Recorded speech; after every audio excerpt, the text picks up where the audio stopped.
Hello and welcome to my January transfer window La Liga review. My name's James Harrington. If you're new to the channel, hit that subscribe button, that notification bell, and give it a thumbs up if you enjoy the episode. Well, let's get into it.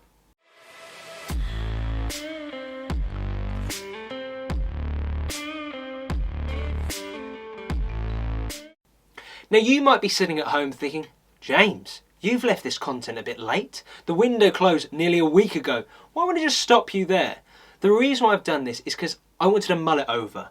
I wanted to truly reflect and go, is this a good piece of business? I wanted to see them make their debuts for their teams because a number of these signings I'm talking about signed very late on in the window. So I wanted to see if they had an instant impact. Now, I'm not going to talk about every bit of business that went on in this window. And actually, to be honest, not a lot happened. I think there was a report that said West Ham United in the Premier League spent more than the entire of La Liga. Obviously, that's due to COVID, means that clubs don't have as much money to spend. But still, there were some interesting incomings and outgoings. Well, let's start with Getafe. Okay, well, Bordalas' Getafe was quite good or alright defensively so far this season, but they were heavily relying on the likes of Nyom and Cucurella out wide to get the crosses in and create most of the attacking opportunities. So what does Bordalas have to do? He has to dip into the market and strengthen and get some reinforcements up front. Let's start with Taki Kubo, someone I was so excited about seeing this season. There was a lot of hype around him after his good season on loan at Real Mallorca in the Segunda division, and there's a lot of YouTube showreels about Taki Kubo, the next big thing. Now he went to Villarreal, a good loan move you think at the start of it. However, he didn't really make much of an impression under Unai Emery. Unai Emery tended to prefer playing a lot of Villarreal's own youngsters, whether it be Firmino or Jeremy. Only making 2 La Liga appearances this season. All parties agreed to part ways, and Real Madrid had to think, where's he going to go next? In swoops Getafe. Now, what I like about Taki Kubo, and something that was very noticeable in his first game against Elche, he has this thing called La Pausa.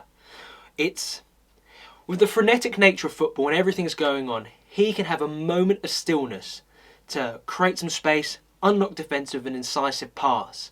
And given his quite short, Taki Kubo, that low centre of gravity means he can dribble past opponents.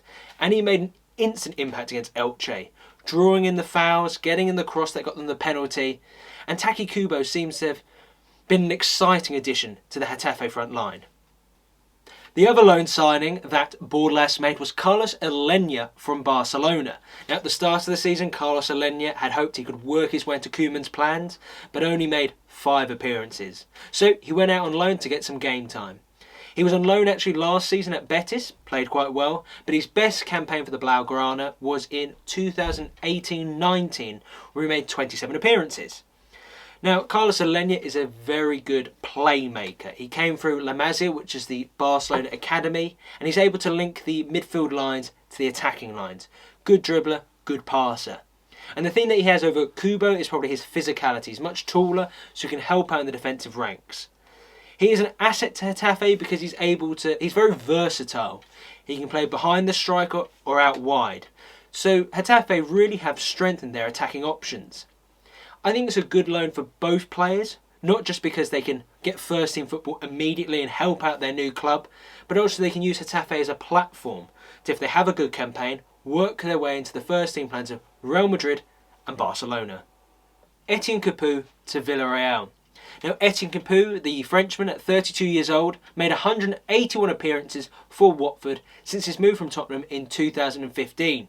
He was the Hornets' player of the season in the 2018-19 campaign and even got 14 goals while he was there. I think this is a smart piece of business by Unai Emery. Now, he's come in for Iborra, who got injured in December against Real Betis, and he's out for a long period of time.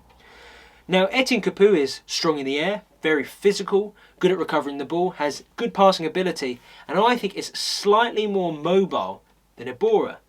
Now, he's received a mixed reaction from Villarreal fans, and to be honest, I don't know why. Potentially because he has an injury record himself, but I think this is a low-risk move. On a 2.5-year contract, he's already come in, and I don't think he's missed a league game for Villarreal. I think it's a smart piece of business and is an immediate solution to what was the problem of losing Iborra. The next player to talk about, Papu Gomez, who signed from Atalanta to Sevilla. Now, Papu Gomez, the former captain of Atalanta, spent 7 seasons in Lombardy. He got 59 goals, 71 assists in 252 games. He's really dynamic, really courageous, and a real number 10.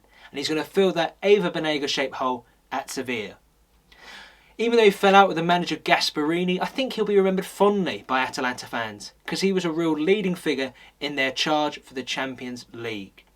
Now he's coming for €5 million plus bonuses, and that seems like a real snip. He talks about the fact that there's a real Argentinian connection at Sevilla with the likes of Maradona who's played in the past. He's talked about what a great stadium, what a great city it is, and a really great move for his career so far.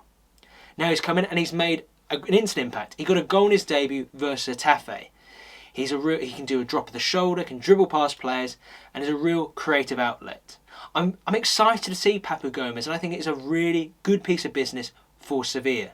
They've recently become more attacking because up to December there was a lot of 1-0 wins, but in January they're just getting goals for fun. So it seems like the perfect moment for Papu Gomez to sign for Sevilla, and I think this is a brilliant addition for Julian Lopetegui. Moussa Dembele to Atletico Madrid. Now out of nowhere, Diego Costa asked Diego Simeone to terminate his contract for personal reasons.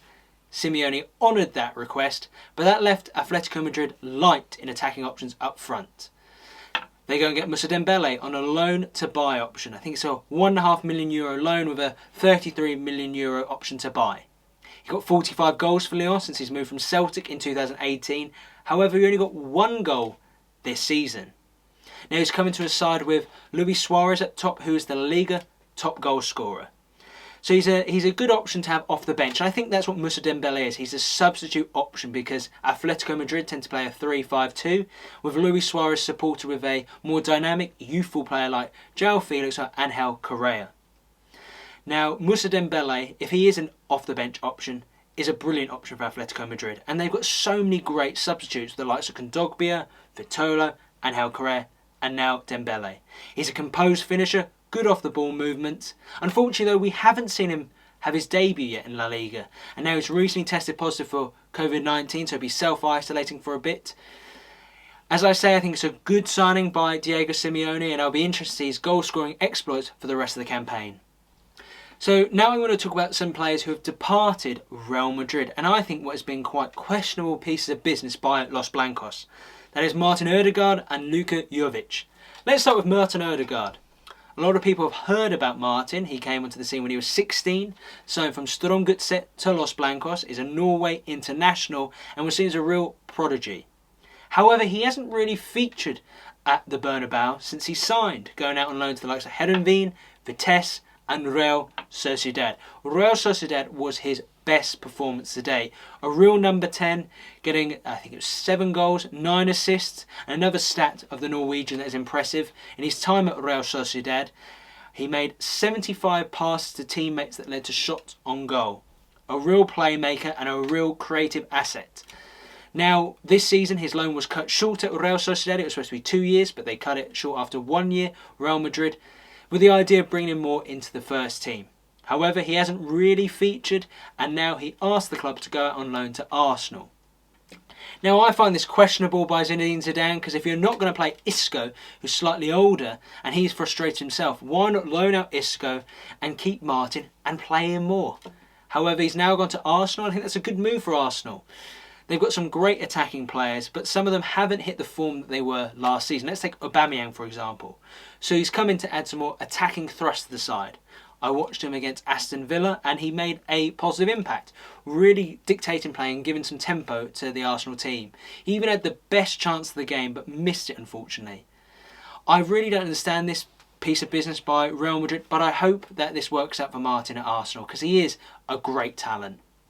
The other Real Madrid player I want to talk about is Luka Jović. Now, he signed in 2019, I believe, for €60 million. That was a big money for a player who had only one really good campaign at Eintracht Frankfurt. But since he's come in, injuries and lack of game time have really stunted his development. So, Real Madrid decided to loan him back to Eintracht Frankfurt, and already in 4 games he's had 3 goals. The Serbian international has talked about his difficulties at Real Madrid, but he hasn't laid the blame at the Real Madrid management door. He said he just needs more time to embed himself in the starting setup. Now I think loaning out Luka Jović and Martin Ødegaard is an indictment of the lack of faith Real Madrid place in its youngsters. They've got a real ageing squad, and this was the season, if it wasn't going to be winning the league, they would hope to win the league, but it seems that that's not going to be the case. They could have played more of Jović and more of Martin Ødegaard. And when I look at the bench for Real Madrid against Levante and Huesca recently, they're bereft of options. I don't know why they've loaned these two players out, but I wish those two players the best. So I want to talk about took place at Real Sociedad with the departure of Willian José, the striker who got 62 goals in 170 appearances, has now gone on loan to Wolverhampton Wanderers in the Premier League. Willian José this season got 6 goals so far, but I did say in one of my preview videos, Imanol had to decide, are you going to have Alex Isak or Willian José? And I think they've stuck with Isak, and I think that's the right move. Younger, and got a fair bit of potential on his side, the Swede. Now, Willian José has gone to Wolves to fill in for the injured Raul Jimenez, who got a fractured skull. And he's made an instant impact. In the 3 games that he's come in, he's seen a real upturn in form for Wolverhampton Wanderers. He acted at that focal point, bringing the teams into play and won them a penalty against Arsenal. I anticipate him to probably get the permanent move to Wolves in the summer, because I think it's now time for him to move on. Guillaume Balaguer was saying last season he had the chance to go to Tottenham to the backup to Harry Kane, and that fell through. Real Sociedad didn't want to sell him. But I think Willian José is looking for a new challenge, and he's a player that will get you double-digit number of goals each season. So it'll be a great move for Wolves. So with Willian José departing, they brought in another attacking option from Sevilla, Carlos Fernández. Now he's come in, he didn't really get much game time this season under Lopetegui, but he had a great season last season on loan at Granada. 10 goals, 3 assists. A real physical presence, and I think good competition for Alex Isak. When I saw him against Villarreal come on, I think people downplayed the impact that he had being in the box, being that awkward present, and they led to Alex Isak getting the goal. I think a good piece of business for Real Sociedad, and clearly they're building for the future. So that was it. That was my January review of the key bits of business I saw in La Liga. Comment below your thoughts on those signings. Say if there was another player that I missed that you think will have a bigger impact on their side or is a massive loss to their team. Hope you enjoyed the video. You know what to do. Do those good things to subscribing, notification bell, thumbs up. Thank you very much for watching, and I'll see you next time.